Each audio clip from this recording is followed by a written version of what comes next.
So, if I told you a team recorded 16 total shots, completely dominated the ball with like 65% possession, and just dismantled a South American opponent 4-1 at a World Cup. You probably assume we're talking about Brazil. Right.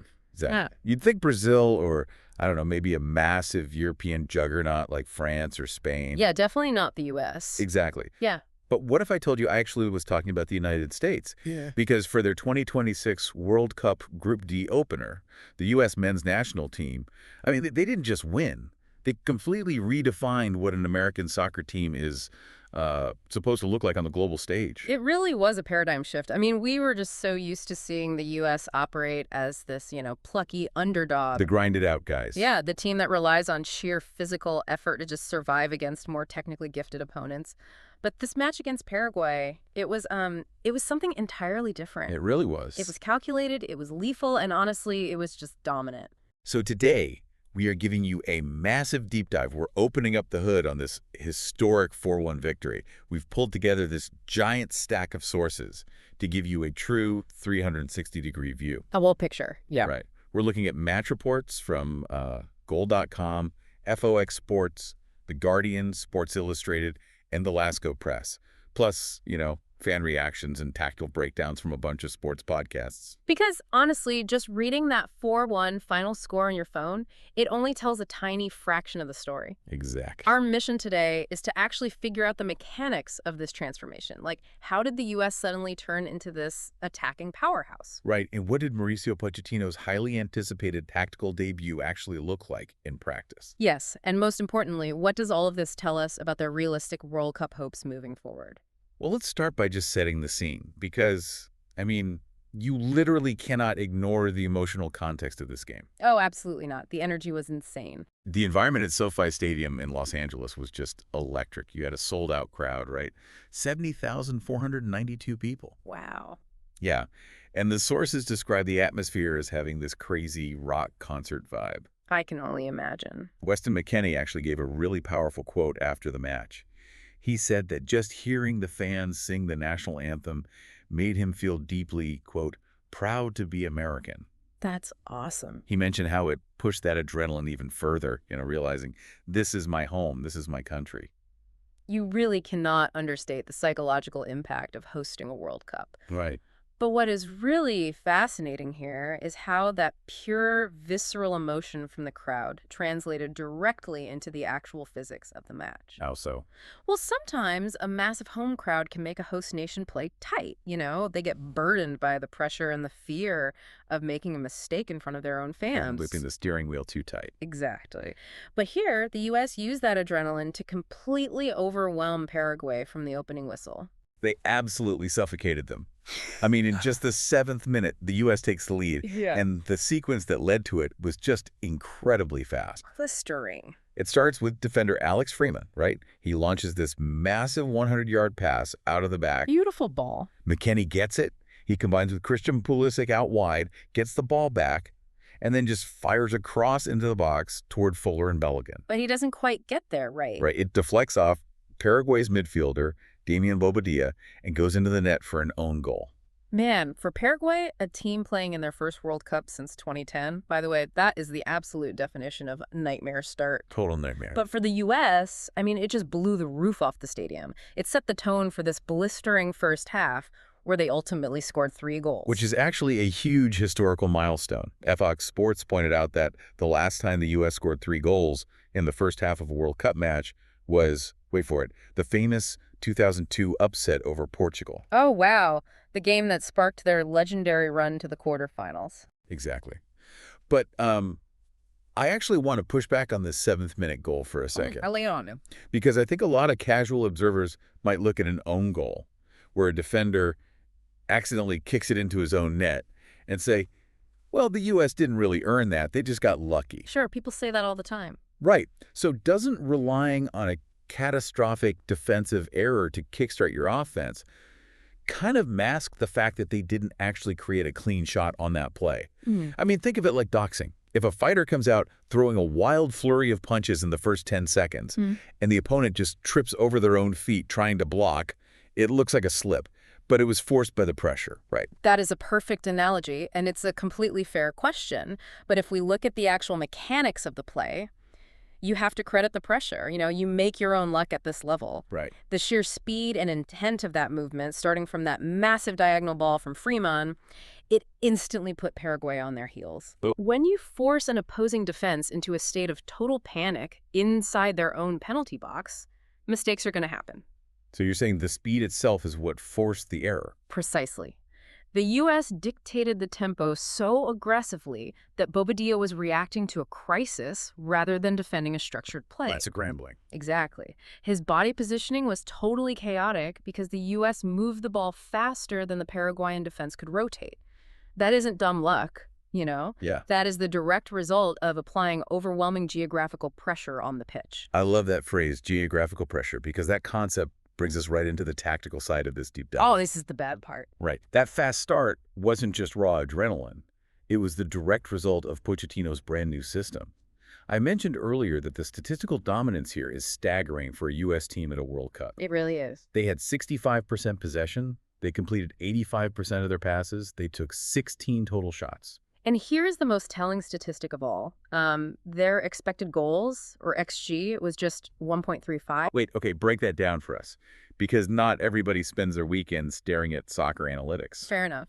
So expected goals is basically a metric that evaluates the mathematical quality of a scoring chance. Okay. An XG of 1.35 basically means that based on the actual locations, the angles, and the defensive pressure of the shots the U.S. took, a statistically average team would have only scored 1, maybe 2 goals. Wow, okay. So scoring 4 goals on 1.35 XG means what? It means they were incredibly clinical with the half chances they created. They were ruthless. But, beyond the spreadsheets, the stylistic shift is what really jumps out in the report. Oh, absolutely. The Guardian noted that the U.S. is no longer a, quote, workman-like outfit built on grit and grind. Instead, they use these intricate passing triangles and fluid midfield rotations. Which is so un-American, historically speaking. Right. And honestly, this is where I find the biggest contradiction. While I was looking through the fan reactions for this deep dive, there's this huge Reddit discussion about how commentators constantly praise American players for having a high motor or being blue-collar grinders. Right, it's such a cliche. It's almost a backhanded compliment. It implies they try really hard, but, they kind of lack technical finesse. Yeah, lots of running, not a lot of passing. Exactly. Yet in this game, Paraguay's manager, Gustavo Alfaro, said the U.S. team was floating. He claimed they had answers to every element thrown at them. Floating, wow. Yeah. So how does a coach like Pochettino rewire a national team from being blue-collar grinders to floating artists in such a short amount of time, and without sacrificing their defensive identity? Well, that is the genius of Pochettino. He doesn't discard that high motor trait at all. He weaponizes it through spatial awareness. Okay, tell me more about that. Historically, that American high motor was almost always used defensively. Players ran themselves into the ground, chasing the ball, pressing desperately when they didn't have possession. Right, just exhausting themselves. Exactly. But Pochettino took that exact same physical endurance and applied it to what happens when the U.S. actually does have the ball. Meaning they are running just as much, but for a totally different purpose. Exactly. They are applying that incredible work rate to constant, proactive, off-the-ball movement. Ah. When Alfaro says they were floating, he is talking about fluid positional play. If a midfielder like Tyler Adams drops deep to receive a pass, an attacking player like Malik Tillman instantly recognizes that empty space and pushes high to fill it. So it's constantly moving. Right, it creates this constantly shifting puzzle. If you relate it to basketball, it is like perfect floor spacing. Oh, that makes sense. The opposing defense can't figure out who to guard because the attacking players never stay in their traditional zones long enough to actually be marked. And you can really see that geometry working when you look at the fullbacks. The podcasters at World Cup Insomnia were just raving about Antonee Robinson on the left and Sergiño Dest on the right. They were incredible. Robinson wasn't just hugging the sideline, right? He was shifting inside the pitch, acting as a primary playmaker in these really tight midfield spaces. Which is super modern for a fullback. Yeah. And Dest was basically out there putting on a clinic. He was completely in his element. Multiple sources noted he was actively toying with defenders. Yes, toying with them. There was this one specific sequence where Dest beat a Paraguayan defender, purposefully slowed his run down to let the defender catch back up, and then just beat him again with another quick touch. That is almost disrespectful. I mean, why would you purposely slow down in a World Cup match? Honestly. To inflict psychological damage. Wow. Yeah, when a right back has the audacity to do that on a global stage, it breaks the opponent's spirit. It shows an incredible amount of psychological dominance. This is totally demoralizing. Exactly. But mechanically, pushing fullbacks like Dest that high up the pitch forces the opposing team's wingers to drop all the way back to defend. Right, pinning them back. By attacking so aggressively, Dest essentially neutralized Paraguay's ability to launch any kind of counterattack down that side. Okay, but I have to play devil's advocate here. Go for it. If your fullbacks are constantly bombing forward and just floating around the pitch, doesn't that leave massive, glaring holes in your defense? It feels like a huge risk. It is a risk, for sure, but it is mitigated by incredible discipline from the center backs. The U.S. didn't sacrifice their defensive identity just to play this beautiful soccer. How so? Well, take the moment with veteran defender Tim Ream. He initially received a yellow card for a tackle on Paraguay's Miguel Almiron. Oh, right, I remember reading about this. Yeah, but the video assistant referee, or VAR, which is soccer's instant replay system, reviewed the play. They overturned Ream's yellow card and instead penalized Almiron for diving. Wow. That moment proved the U.S. defense wasn't making reckless, desperate lunges. They were measured, they were unbothered, and they were entirely in control of the physical engagements, even when they were left somewhat exposed by their attacking teammates. Which brings us to the sharp end of the spear. Because, I mean, you can draw up all the beautiful passing triangles and overlapping fullback runs in the world, but eventually someone actually has to put the ball in the back of the net. Absolutely. And that brings us to Fuller and Balogun. He had an absolute breakout performance. He scored what we call a brace in soccer. So 2 goals in a single game. Huge game for him. Yeah, he hit the back of the net in the 31st minute, and then again right before halftime and stoppage time. We really need to pause and appreciate the historical weight of that achievement, by the way. Yeah, let's hear it. By scoring twice, Balogun became the first U.S. player to score multiple goals in a men's World Cup match since 1930. Wait, 1930? That is almost 100 years ago. 96 years, to be exact. And in this bizarre twist of fate, the player who did it back in 1930, Bert Patnon, also achieved the feat against Paraguay. No way. Yeah. You literally cannot write a better script than that. It's unbelievable. Balogun was interviewed afterward, and he called it a, quote, dreamy, dreamy night. But going back to the sources, it wasn't a totally flawless performance from him, right? Right. There's always something to work on. Sports Illustrated pointed out that he had a goal called back for offside in the 28th minute, and they noted this is actually becoming a bit of a recurring issue for him. It is a noticeable flaw in his game right now, yeah. Balogun loves to play right on the shoulder of the last defender.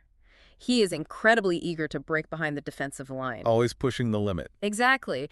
That eagerness makes him a constant threat, but it also makes him highly prone to mistiming his runs and getting caught offside. It makes me think of like a drag race.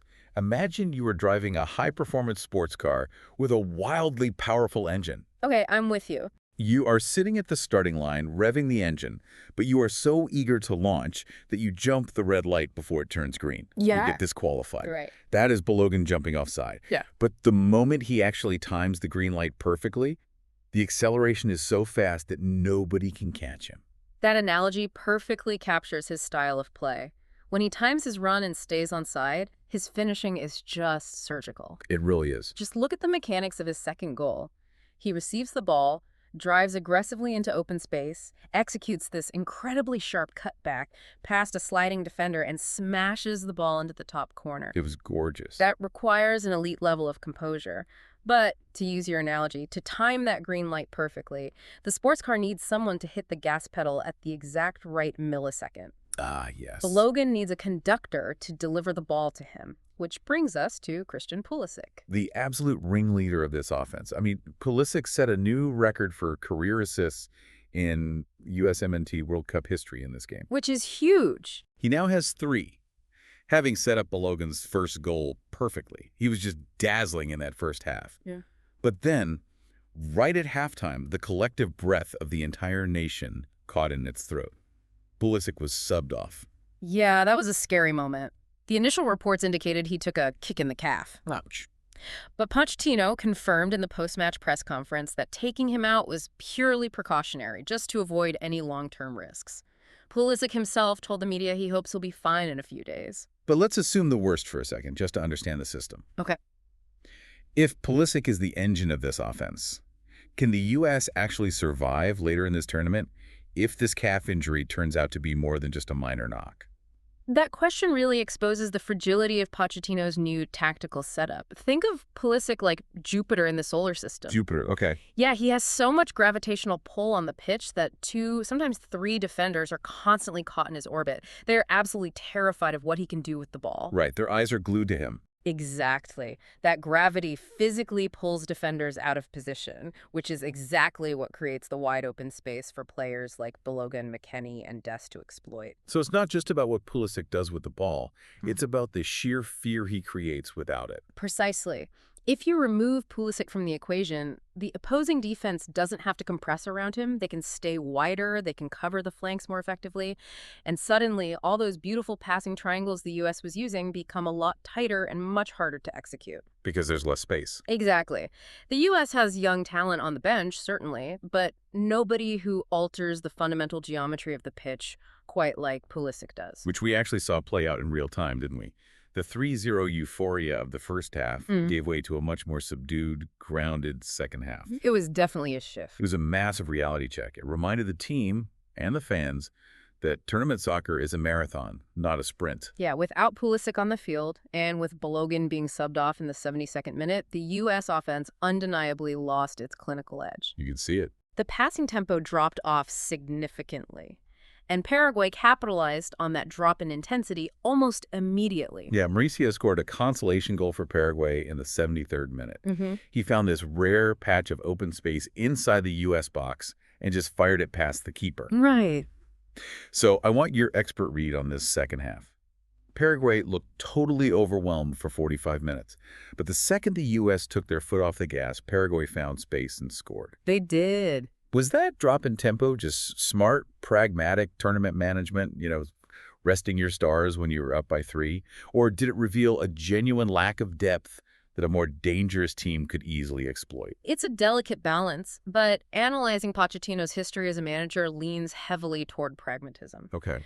In a World Cup group stage, goal differential is important, but preserving the physical health of your key players is absolutely paramount. You need them for the knockout rounds. Exactly. Once you have a 3-0 lead, the risk-reward ratio of pushing your fullbacks high up the pitch completely flips. It makes total tactical sense to pull back and conserve energy. However, you cannot ignore the vulnerability it exposed.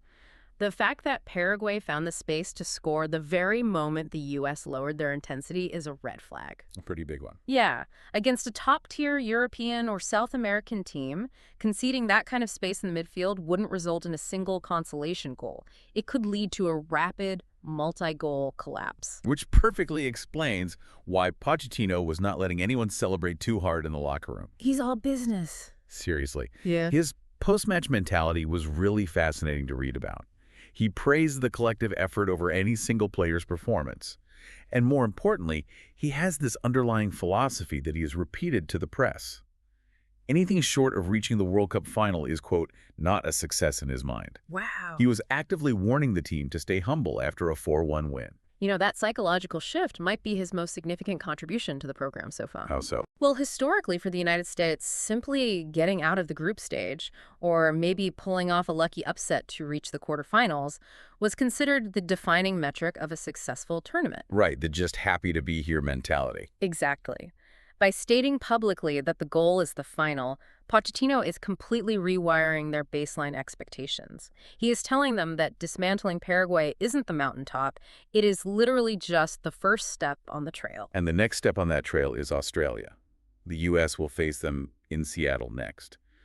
And a win there could actually clinch Group D early. Which would be huge. Yeah, it would be a massive advantage for resting players before the grueling knockout stages begin. It would be a huge logistical advantage. But before we look too far ahead to Seattle, we really have to talk about the final exclamation point of this match against Paraguay. Oh, absolutely. Just when the game felt like it was quietly winding down to a 3-1 finish, Giorena comes off the bench and just delivers absolute magic in the 97th minute. It was stunning. He scores this beautiful outside of the foot golazo.